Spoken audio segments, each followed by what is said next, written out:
शनिवार को उत्तर दिनाजपुर के रायगंज में नेशनल कांग्रेस वर्कर्स की मीटिंग में तृणमूल वर्कर्स बड़ी संख्या में तृणमूल कांग्रेस छोड़कर कांग्रेस में शामिल हुए। शनिवार को उत्तर दिनाजपुर के रायगंज में नेशनल कांग्रेस वर्कर्स की मीटिंग में तृणमूल वर्कर्स बड़ी संख्या में तृणमूल कांग्रेस छोड़कर कांग्रेस में शामिल हुए। मीटिंग में नेशनल कांग्रेस के पश्चिम बंगाल ऑब्जर्वर और Jammu Kashmir assembly Congress parliamentary party के leader Ghulam Ahmad Mir, Paschim Bangal Pradesh Congress president Subhankar Sarkar, Paschim Bangal state Mahila Congress leader Lamba Prasad, district Congress president Mohit Sengupta, district Congress general secretary Ali Imran Ramz उर्फ विक्टर इटाहार के पूर्व एमएलए अमल आचार्य और दूसरे बड़े लीडर्स शामिल हुए।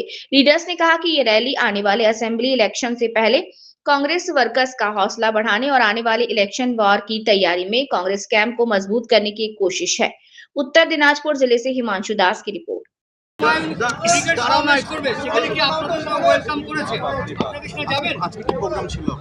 আমাদের প্রত্যেকটি জেলায় আমরা জেলার নেতৃবর্গ এবং কর্মীদের সঙ্গে আমরা ইন্টারঅ্যাকশন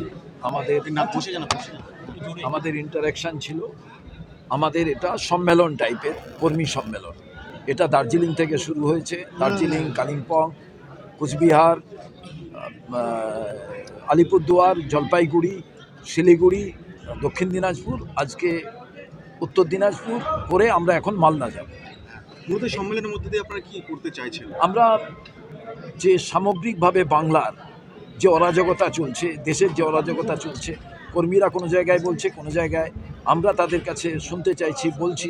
সামগ্রিকভাবে আপনারা তো মিটিংয়ের পুরো ছিলেন, আপনারা দেখলেন, এবং এটা আজকে বাংলার মানুষ বুঝে গেছে যে কংগ্রেস ছাড়া বাংলার উন্নতি সম্ভব নয়, অন্যায়ের বিরুদ্ধে